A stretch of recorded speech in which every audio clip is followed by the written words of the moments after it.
Alrighty, here we go. Back at you guys. Here with another episode of Combat and Cryptids with your boy James, not Jimmy. No, I'm just kidding. Well, my nickname is Jimmy, but my real name is James. How's everybody doing out there? Hope everybody's having a wonderful and great weekend. Today is Saturday. It's the way of the work week, and this is the best time after work is the weekend.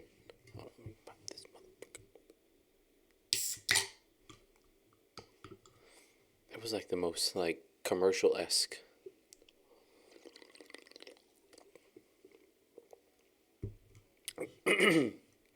But other than that, guys, next week is my birthday. If you guys didn't know, next week on Tuesday, I will be turning 33. Jesus Christ. When you look at those, I'm taking these motherfuckers off. It's too bright for these goddamn things. Alright. We'll leave it at that. It's, 33 is what I will be turning this coming week on Tuesday. Which is, man, we made it this far, eh? That's good, I guess. It's better than some people. Not as good for some others, but we'll take what we can get. But today's episode, so I left off with it a little bit on the last episode, which I thought was a pretty crazy. It's not like anything to do with like as far as the paranormal or like anything crazy than that, but it is it's very fascinating to bring up this subject because there's so many different things that you can involve with this. You can bring in like interdimensional travel, aliens, Bigfoot, all kinds of stuff. But the big subject that actually there's actually not a lot of stuff on this because it's not one of those things that you how do you say it? It's not one of those things that they publicize very much. And the title of it is Why Hundreds of People Vanish into the American Wilderness. And what they mean by the American wilderness, it's state parks.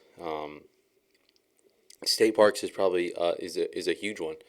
And there's so many people, and it ranges from all different kind of groups. It ranges from older people, middle-aged, teenagers, kids, all kinds, and a lot of them don't get recovered. I mean, I think the percentage was like 86% get recovered, but they never tell you whether they were recovered alive or dead, which I thought was a really, and we'll go through some of the statistics that they have on here, but it is really interesting to see how big the forest and everything, where all the forest preserves are, and you got all these big, the Grand Canyon and all these different places where thousands and thousands of people visit, and some people go there and they vanish like out of thin air.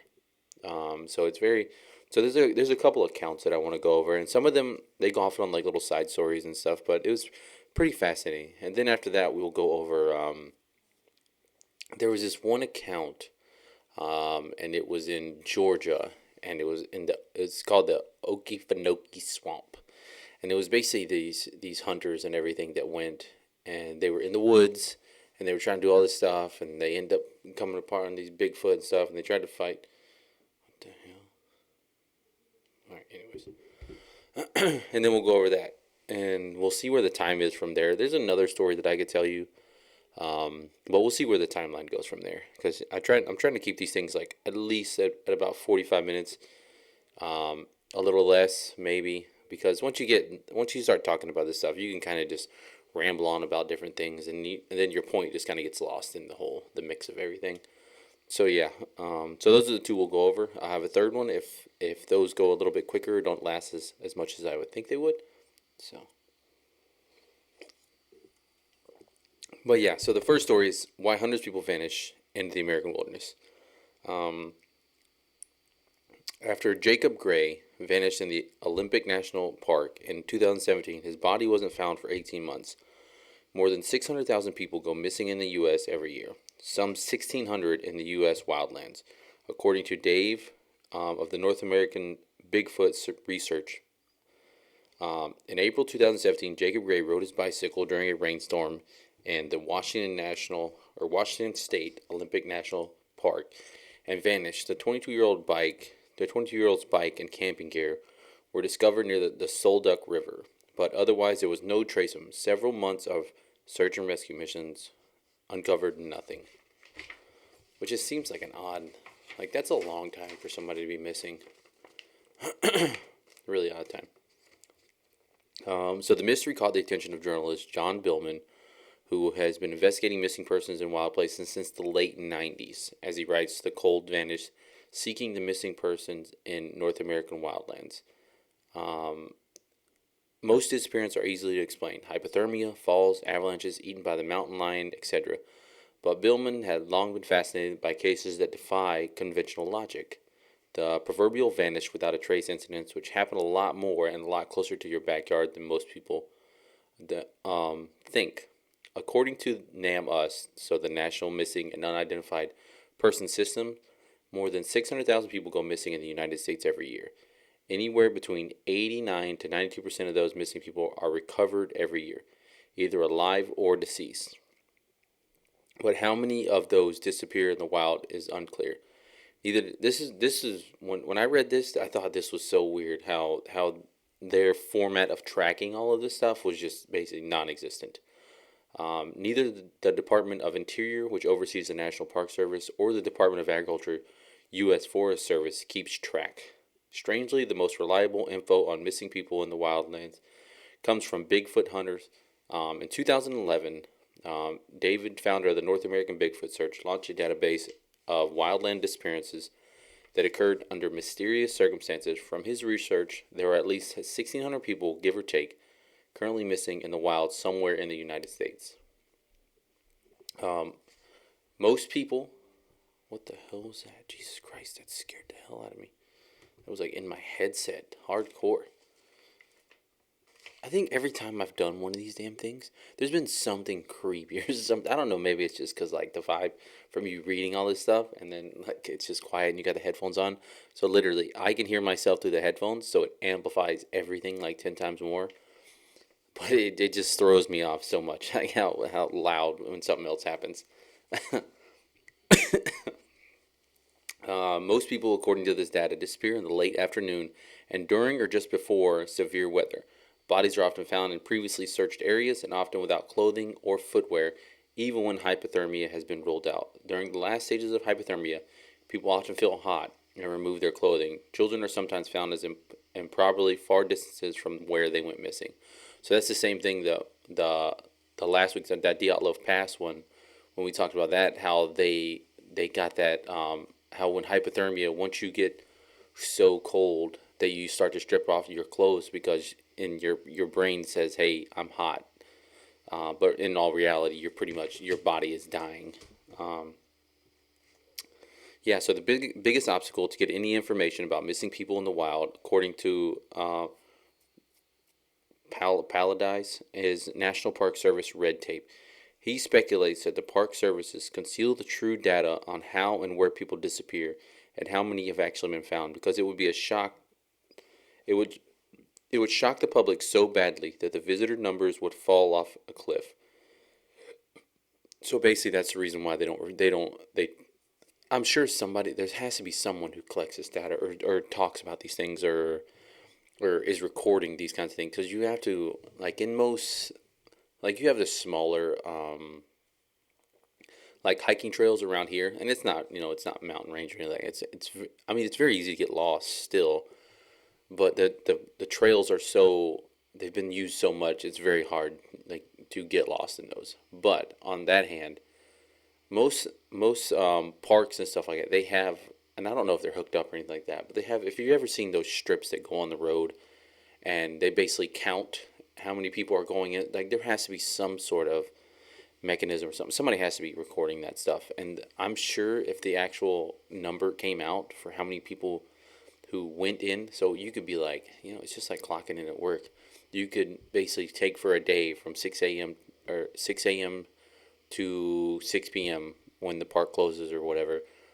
If you counted how many vehicles entered that and how many exited, I'm sure that at some point in time, the number's got to be off. And at some point, somebody's gonna be like, "Hey, like, what's this car still doing here?" When they check it and stuff, and maybe somebody hitched a ride is what their thought. I don't know, but you would assume, and some of those parks are huge. Like the ones here are small, and the parking is still huge. But in these huge national parks, like you got to assume that there's thousands of parking spots.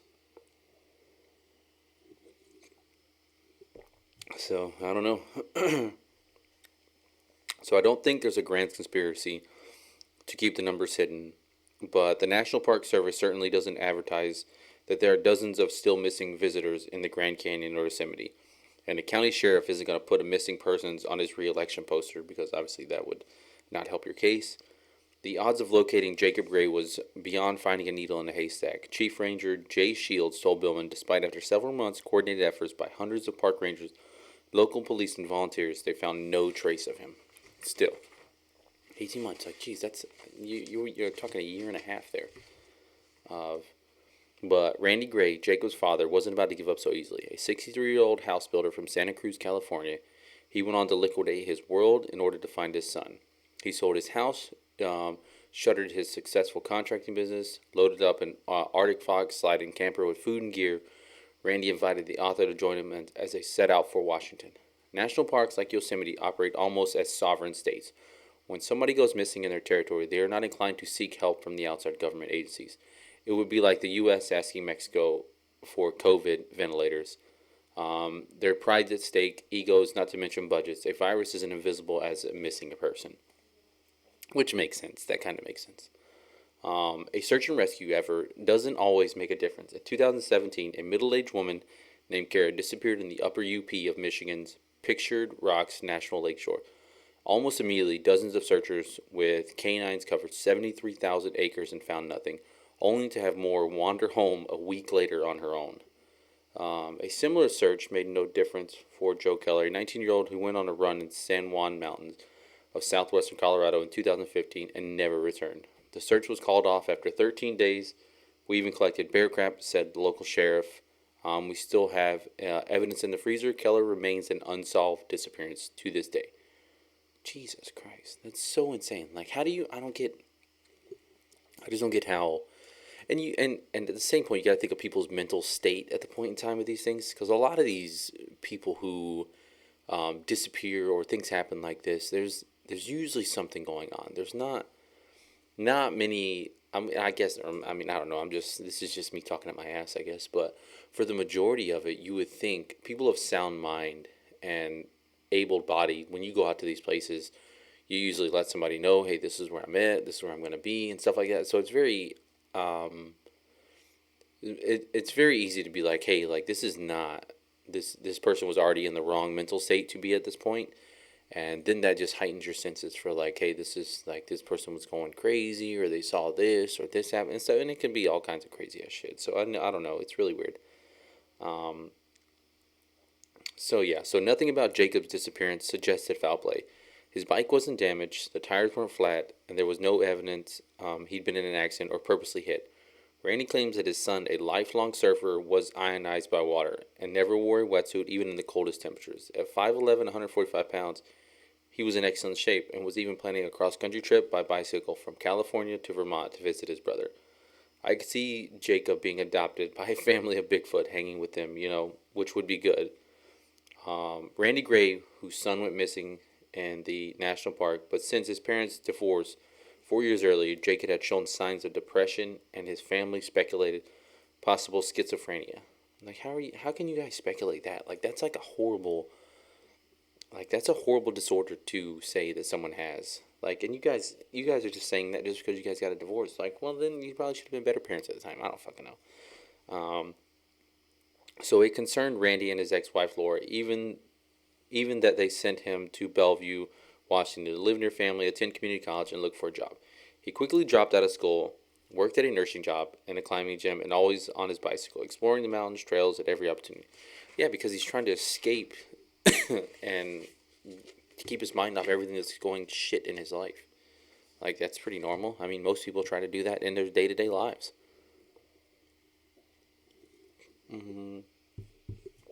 So the park seemed convinced that Jacob had either drowned in the river or had hitchhiked out of the area, and any resource would have been a waste of money, and manpower.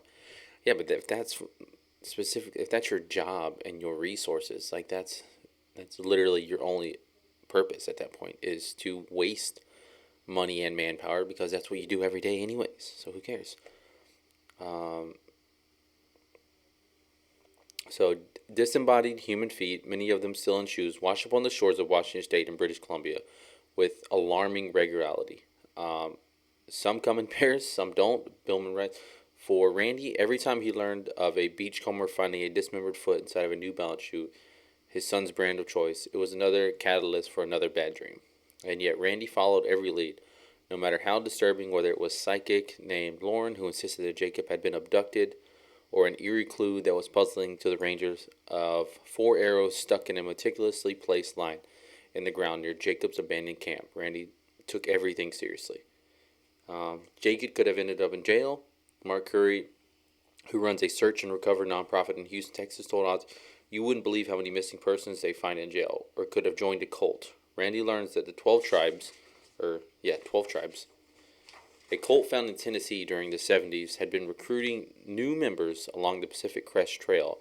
So he traveled to Vancouver, Canada, there his home base at the Pacific Northwest, to meet with the members and ask questions. But it was another dead end. Eventually, Randy was led to a team of Bigfoot researchers called the Olympic Project, one of the most renowned Sasquatch investigator organizations in the world. Founded in 2008 by a deputy sheriff convinced that there was Sasquatch in the woods around him. The group had long taken a scientific approach to tracking Bigfoot, focusing on fossil records and DNA evidence. In response to Jacob's disappearance, they created the Olympic Mountain Response Team, an offshoot devoted to responding to missing persons in the mountains. They welcomed Randy and Billman to stay at the Bigfoot barn as it filled with supplies, maps, and library of Sasquatch information. It's also the closest private property to where Jacob's bike was found, allowing Randy to live where his son vanished. But more than a place to sleep and eat, the hunters offered their expertise and intimate knowledge of the region. These mountain-savvy Bigfoot researchers were smart, fit men and women who take a scientific approach to the fossil record, Billman said. They volunteered hundreds of hours and hiked hundreds of miles searching for Jacob in the Olympic Peninsula. Over 4 straight months, Randy searched the wilderness for 12 to 14-hour days. No one involved in the group tried to convince Randy that his son's disappearance was connected to Sasquatch, but many in the group do think Bigfoot has played a role in missing person cases. So this one I thought was pretty crazy. So Tanya Barbe, longtime Bigfoot hunter and Olympic Project member, told Billman she believes Bigfoot is involved in missing toddler events. In January 2019, a 3-year-old boy named Casey Hathaway disappeared near his great-grandmother's home in rural North Carolina. The temperatures dropped below freezing and rain blew sideways. 3 days later, the boy was found alive, entangled in briars and a quarter of a mile from where he went missing. How does a child travel 4,000 feet in elevation in his bare feet in 2 days, Barbara asked. She's 100% certain that Casey and the other children are picked up by Bigfoot. Now that right there is, that's a blessing in its own. Because if you tell my kids, like my two, how does a child travel 4,000 feet in elevation and barefoot in 2 days? These kids will barely walk 10 feet on a concrete pad in the summer. So you put cold mountains, all that other stuff in there, like, no, that's unheard of. And when it drops below freezing, these kids want the damn heat above 69 degrees. Like, there's no way. So that I thought was pretty crazy. That account itself, to have that kid still be alive after all of that, and it's in 2019. That's not even that long ago. That's crazy. So Randy entertained the idea. Losing a family member to unknown is one of the worst psychological traumas a human can endure. A research and family therapist, she coined the team Frozen Grief for the mental anguish. The National Institute of Justice, the research arm of the Department of Justice, calls it the nation's silent mass disaster. In the majority of states, a person is classified as legally dead unless they've been missing for 7 years at this point. Bill and Rice, they declare dead unless there's evidence otherwise. They're dead and absentee. which for many survivors is even worse than finding a body. The brother of a bicyclist who went missing in Nova Scotia in 2014 says he's still haunted by not knowing how or if his brother died or suffered. I keep telling myself it would be easier if it was a heart attack or a car accident. At least we could be angry about something, he says. It might have been a quick ending, but the thought of him being really hurt and yelling for help will stay with me for a while. He and his family will likely never know what happened, so there's no way to make peace with the loss. Closure is an option.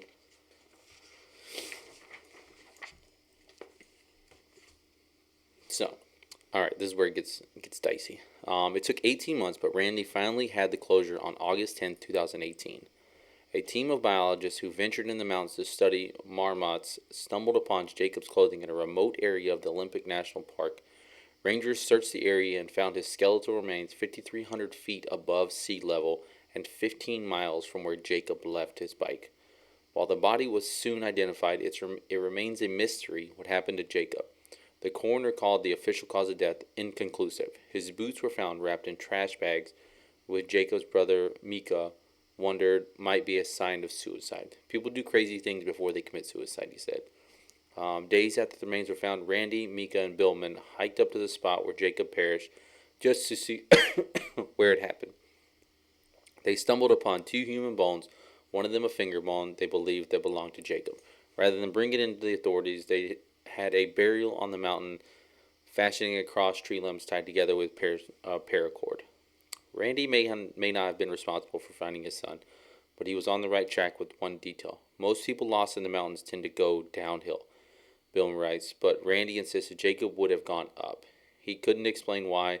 It was just a gut feeling, and in the end, he was right. Sometimes, even the best statistics in search and rescue data can't compete with a parent's instincts. So, that's pretty good. I mean, at least they got closure for it. But you gotta think, that's one person to the 1,600 that you think of that are still missing, or no one has any idea of what happened. And then here's like the little, like they fashion like the little trees and stuff out of it. Like that's pretty cool. Like the view is nice up there. So if you get to that point where, I mean, I guess that's best case scenario, I guess. And I mean, the good thing about it is the remains of the skeletal remains. You know, if he was like mauled or like fell or broke a leg, like you could tell that from the coroner report. But if it's inconclusive, then you would have to think at some point he either starved or like died of hypothermia or something. You know, something like that. So, but nevertheless, still an interesting one. Still an interesting one. All right. So where are we at? Alrighty. Oh shit, went past it. On to the next one. So I mean, yeah, so that's pretty much I wanted. It was just, I mean, just one story for as far as it's not like a crazy, like, oh my god, this is crazy, but it's still very interesting to see how many people have disappeared in the U.S. or around the world in national parks, and to think that most people don't bring it up or they don't talk about it and stuff like that. Like it just sounds pretty. It's a pretty wild case, and that was just one of them. I mean, I found 20 or 30 different ones where people are just looking for other people and stuff. So it's pretty crazy and pretty wild. I tried to find some juicier ones that were like more interesting, I guess. I thought that one was pretty interesting to see that they got the Bigfoot research people involved with it, which is kind of weird because the police or the game boards or anybody who's out there doesn't want to help, but then like a nonprofit dude has to help. Like that's kind of fucked up in my opinion. But anyways, I digress. So, but now we'll go on to the next one. So this one is like a legit like they have like newspaper articles about and stuff like that. And this is about did a Bigfoot really attack a party of men in the Okefenokee Swamp in 1829, or was it all a tall tale? The answer to those questions may never be known, but the story is one that many add to the mystery of the swamp. So the tale originated near the south end of Ware County, where the line that divides Georgia from Florida passes through the Okefenokee Swamp. In 1829, the first settlers were just pushing into the fringes of the swamp, surrounded by the stunning beauty of the swamp. They quickly picked up on an Indian legend that held a mysterious race of people who lived on an island deep in the wilderness. So far as it is known, the legend first appeared in 1806 in Jedediah Moore's book, Geography Made Easy. In his section on Georgia, Morse repeated the legend of this group of Indian hunters had gone into the swamp and became lost. When they were in desperate condition, a party of the most beautiful women they had ever seen came to their rescue. They, being lost in extricable swamp and bogs at this point, were perishing, were unexpectedly relived by a company of beautiful women whom they called the Daughters of the Sun, who kindly gave them such provisions as they had with them, consisting of fruit and corn cakes. The tale, as repeated by Morris, continued with the woman warning the hunters to flee as possible to their own country, but the Creek Indians to be a gigantic statue and both cruel and warlike. The winter of 1828 to 1829 was extremely dry, and two men living on the edges of the swamp decided to explore as deep as they could. Accompanied by a boy, they went into the Okefenokee, and over a course of 2 weeks continued to penetrate deeper and deeper. These swamps are gnarly, man. Like that Florida swamp stuff, like that shit's bad. There's so many fucking animals in there.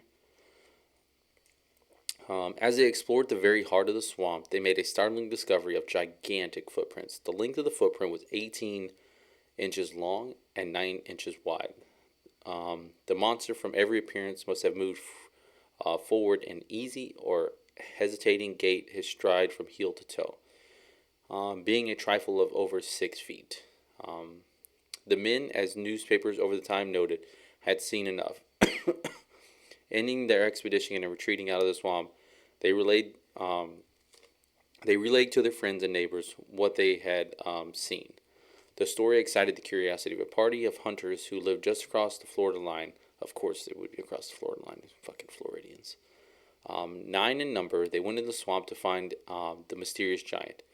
They were guided by one of the members of the original party, following some days the direction of their guide. They came in length upon the tracks first discovered, some vestiges of which were still remaining. Pursuing the traces several days long, they came to a halt of a little what the fuck is that word? And determined to pitch their camp and fresh themselves for the day. The expedition was described in detail in the newspaper reports published in February 1829. Those accounts indicated that as the hunters were discharging their guns to reload them with fresh powder from the night, a wild animal charged their camp. The next minute, he was full in their view, advancing upon them with terrible look and ferocious mien. Our little band instinctively gathered close in body and presented their rifles. The huge being, nothing daunted, bound upon his victims in the same instant received the content of 7 rifles. The fight, however, did not end there. Them which he effected, oh my God, he did not fall alone, nor until he glutted his wrath with the death of 5 of them, which he effected by wringing the head from the body. Writhing and exhausted, at length he fell, with his hapless prey beneath his grasp. Jesus Christ. Not only was that a bunch of hard words, but these 9 guys who heard about this fucking story of these 3 guys who were exploring the swamp, they're like, hey, let's just go in there and find it and kill it, because that's what everybody wants to do. They just want to murder everything at that point, because I guess that's the right thing to do. I don't know. But so they go in there and they make camp, and it's at that point in time where if gunpowder gets too wet or gets too much moisture in it, when you go to fire it, it's not going to work properly. So back in the day, you would fire it and discharge your gun so you could just refill and put new powder and flint and everything to be ready. So they're doing this. They're just shooting off their guns just to refill, and this fucking big ass monster comes out and attacks him. And they do like what most people would do. They get all back to back and everybody's all together and stuff. And this fucking thing grabs 5 of them and rips their heads off. Like, that's so, like, even if the account itself, this is just a story. Like, it might not have happened or whatever. Or it might just be a tall tale. You never know. But if this did happen, like, that's insane. That is pretty crazy. So as the creature lay dying on the ground, writhing and sometimes roaring, the men who survived the attack gathered around it to make closer inspection. The creature was found to measure 13 feet from head to toe, and his breadth and volume of just proportion. Immediately fearful that the dying monster's cries might attract others, they left their lying where they had fallen. It is a remarkable story, but could it be true? The honest answer is that no one knows. The newspaper correspondent who reported it wrote the people living in Ware County on the margins of the Okefenokee Swamp clearly believed it. Either way, the story of 1829, the attack, was one of the earliest written accounts of a creature we know today as Bigfoot or Sasquatch. Sightings of some kind of a large creature in the swamp and discoveries of large footprints continue to be reported from that area to this day. So yeah, Jesus Christ. And I went on this, and you go on this website, and you go, I forget where I got it from. But it's basically, it tells you about all these other different kind of creatures and animals and stuff like that. So there's one that's in Florida, and it's called the 2-foot, the two jumper, I don't fucking know. It's basically like this mini ass Bigfoot that they see jumping around on stumps and stuff like that. And he's only like 2 feet tall or something like that. So it's like a mini Bigfoot, but it basically looks like an ape that's just running around in Florida. So I thought that was pretty. And you click on some of these links, man, and you're like, it's talking about like ghosts and all this other like crazy ass shit. So there's definitely some things that were a little creepy on that website for sure. But to hear that one, I just stumbled upon that. I just said Bigfoot attacking people or humans or something is what I put in, and that's the first one that came up. I was like, oh my god, this is crazy. But nonetheless, is it true? I don't know. But I would have hated to be those other 4 dudes that lived, and like I wouldn't be able to sleep at night after that. It's like being in today's society. Like if you went and you fought some people and you killed 5 guys, and then you tried to go back home and go to sleep, or you were with 5 guys and they got killed, and then you come back home and you just try and go on like normal. Like that would be crazy as shit. Like I don't think most people at that time could be like, yeah, no, this is pretty normal around here. Like to see a big ass monster rip off like 5 of your buddies' heads, and it's fucking that big. Like they were completely wrong about the fucking height. They said that thing was 6 foot. This motherfucker's 13 feet or some shit, and that's crazy. So I guess we do have some time to go over. So I went on the BFRO, so the Bigfoot Research Organization, and my first episode that I recorded, I basically told you about an encounter that I had in about 2006, 2008. And basically where all this happened was, it was in between, so the first one happened in Fort Drum, which is just north of Okeechobee, and then the other ones happened at the Prairie, which are where, like, the Prairie, if as straight as you can go from the Prairie to Fort Drum, is probably no more than 8-9 miles. It's not very far, in a straight line. And it's all just cow pastures and woods. It's nothing, and there's no, like you're in like big city and stuff like that, or in the city. There's lights on the power lines, stuff like so, or lights on the poles and stuff, so you can see a lot. Out there, it's nothing. It's just darkness. Like when it is dark out there, it is dark. So I went on there because I heard this. So I recorded the first time I told this story was by a guy named Wes Garmer, and he runs a podcast called Sasquatch Chronicles. And he was like, I told him about what happened. So obviously I came on, I talked on this podcast and stuff, and then that was it. Like I was just done with it, and I didn't want to bring it up or talk about it or anything like that. Like he was the only one that I came public with about it.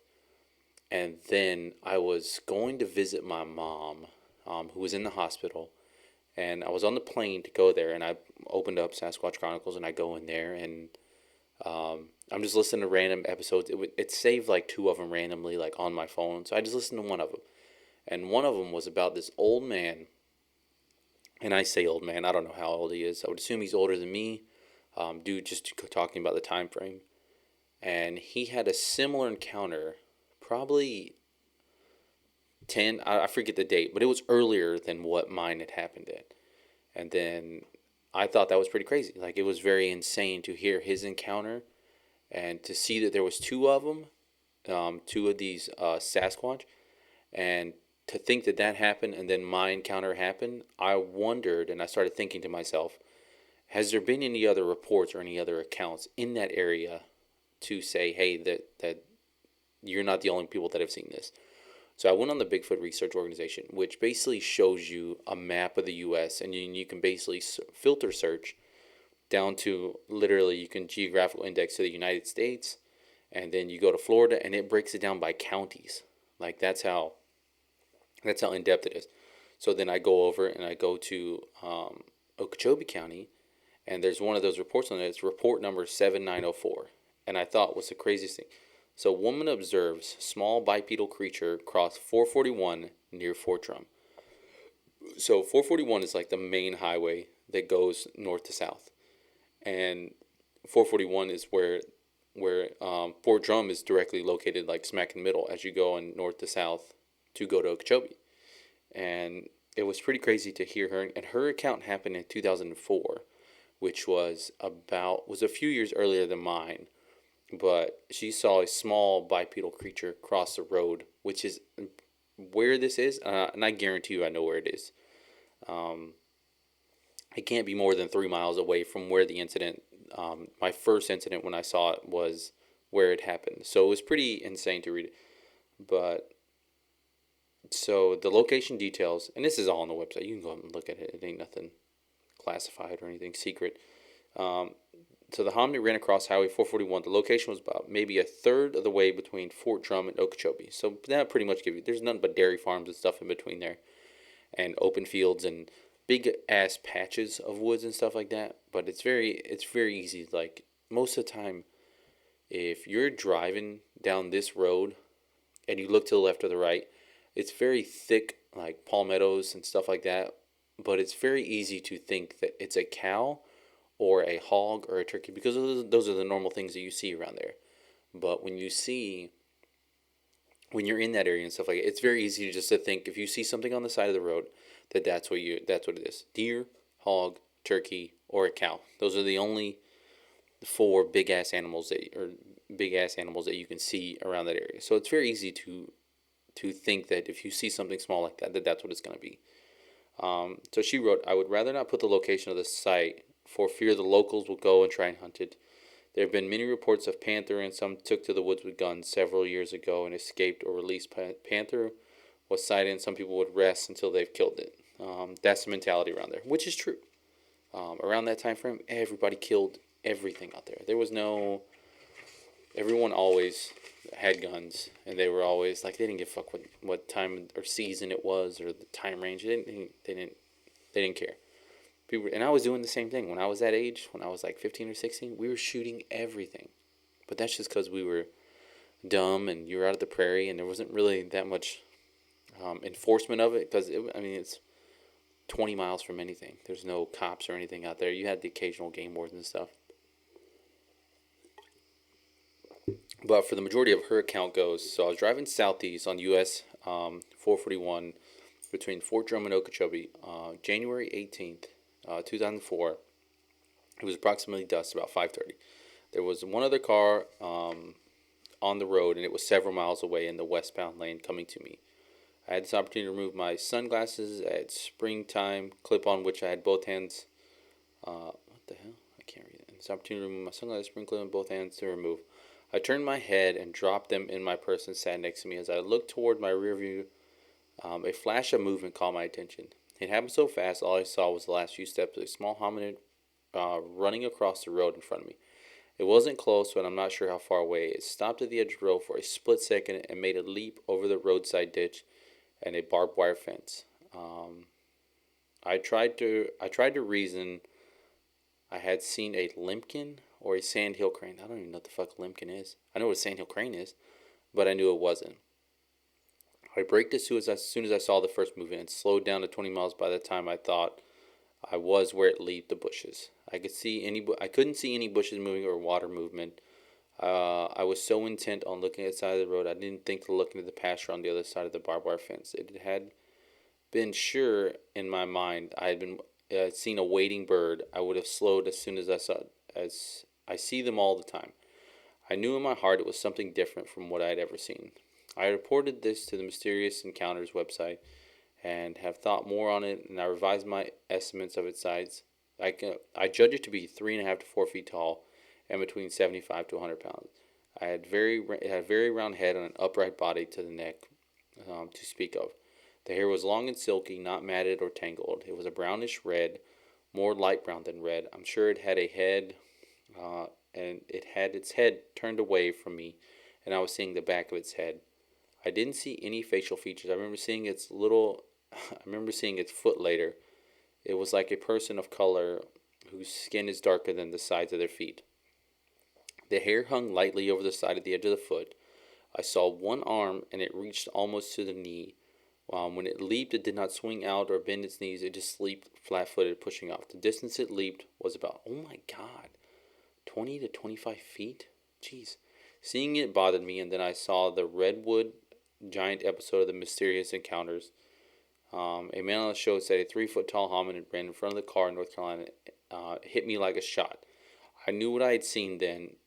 That's when it filled out the report from their website. It did a Google search tonight and found your site. The more I've talked about it and talked about it with my family after they stopped laughing, we've come up with with other items we could have been in presence of these hominoids over the years. Once, 2 years ago, my son and I were in the Kissimmee River, the western boundary between Okeechobee County and Highlands County, Florida. We heard a call, scream, yell from the distance. After discussing it, my son said it might have been a big-bellied redneck out hunting or a skunk ape. We laughed it off but kept watching around the rest of the day. It was very disturbing. A year ago, a friend and I were on a boardwalk from the grassy waters of North Lake Boulevard in Palm Beach County, Florida. It was early morning, and we were walking to the end to go into a little nature museum and looked across the water and saw grass towards the cypress head. Standing in plain sight was a big, dark figure. It would bend over and do something in the water at the base of the cypress tree, then stand up and act like it was eating something. This went on for quite a while. Bend over, stand up. The woman who was in charge of the museum came out with a pair of binoculars, but those were so badly fogged we couldn't make out the details. Just a big hominid figure. There are many more times and incidents I can relate, but that goes back to my mind to the mid-1970s, so I will stick with the present. Also notice, nothing, I didn't get out of the truck and wouldn't have. The whole incident just creeped me out. When will I feel safe in the woods again alone? Probably not. I mean, that's the only bad part about those things. Like, most of the time, and that's those things where you feel, you can always feel that presence and stuff like that. And even if it's not, we're not talking about Bigfoot all the time, or even if you're just talking about, ghosts or apparitions or demonic, anything like that. Most of the time, your mind can already pick up on those, or they make them up in your mind. Is what I've seen most of the time. Is I have this thing that I do that I can't, to this day. It's just not. It just weirds me out. I don't care if I was to lock every single door in my house, turn on all the alarms, everything's set, check every room and every closet and every cabinet and everything. You do all of that. When I go to bed and I cannot turn my back to the door, to our main door. If I'm sleeping, I'm either sleeping on my back or I'm sleeping on my right side so I can see the hallway door, which leads to my other kids' room and stuff like that. That's the only thing I do. I can't lay on my left side because then that puts my back to the door. And my thought process is, and I don't know why, besides a few nightmares and dreams and stuff, it's not really many ghost or apparitional events have happened, I guess. And it's not like I'm saying hey, I want these things to happen. I'm just saying I don't know why I am like this, because I haven't had that much happen to me, I guess is the best way to say it.